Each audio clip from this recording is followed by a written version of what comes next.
మోడీ నడిపిస్తున్న ఆర్ఎస్ఎస్ పూర్తిగా కార్మికులకి కర్షకులకి వ్యతిరేకమైనవి, పూర్తిగా యజమానులకి అనుకూలమైనవి. ఇది మనం గడిచిన 14 సంవత్సరాలుగా అంటే 3 టర్మ్స్ నుండి ఏదైతే మోడీ ప్రభుత్వం వచ్చిందో అప్పటి నుంచి దీన్ని అనుభవిస్తున్నాం. ఆఖరికి ఇంకా మన ఎగ్జిస్టెన్స్ని, మన ఉనికినే నాశనం చేయాలి అన్న విధంగా ఈ లేబర్ కోడ్స్ వచ్చాయి.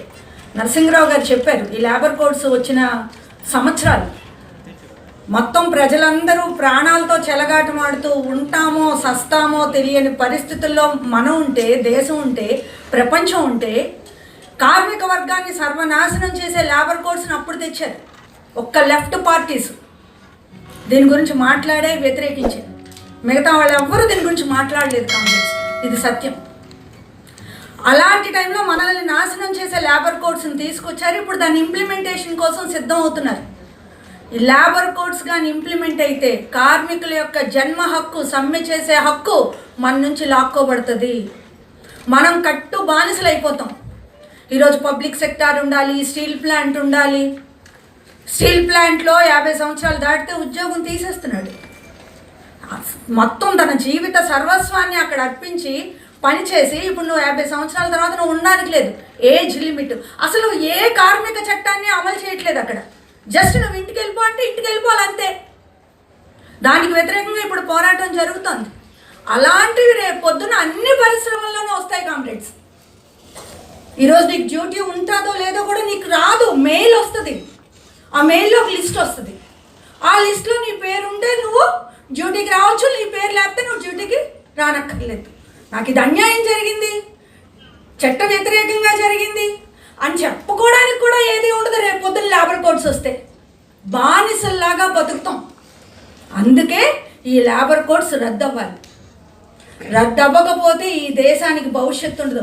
మన కార్మిక సంఘాలన్నింటినీ సర్వనాశనం చేయడానికి ఈ లేబర్ కోడ్స్ వచ్చాయి కామ్రేడ్స్.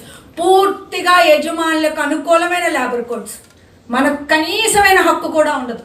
అందుకే మనం స్ట్రైక్కి వెళ్ళాలి. మనం కార్మిక వర్గం అంతా ఐక్యం అవ్వాలి. కార్మిక వర్గం అంతా ఐక్యం అయి ఒక మాట మీద ఉన్నాము అని ఈ ఆర్ఎస్ఎస్కి, ఈ బీజేపీకి, ఈ కార్పొరేట్స్కి చెప్పడం కోసమే మే 20 స్ట్రైకు. ఆ స్ట్రైక్ని జయప్రదం చేయాలి. దానికి ముందు రిహార్సల్ మేడే. ఆ రిహార్సల్ మేడే సందర్భంగా కూడా మనం పెద్ద ఎత్తున ప్రదర్శనలకు పిలిపించాం.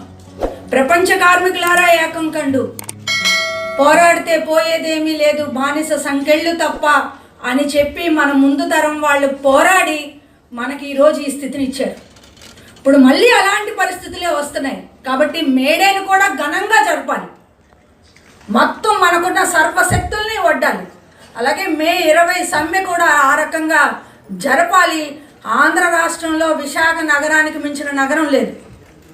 ఇక్కడ మనం ఏం చేస్తామో అదే ఆంధ్ర రాష్ట్రానికి, దేశానికి కనువిప్పు. కాబట్టి అత్యున్నతమైన చైతన్యం కలిగిన కార్మిక వర్గం ఇక్కడ భారతదేశంలో ఎక్కడా జరగలేదు.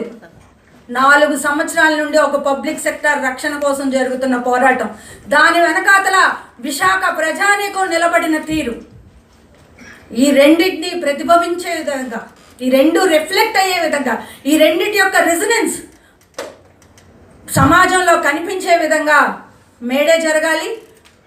మే 20 స్ట్రైక్ జరగాలి.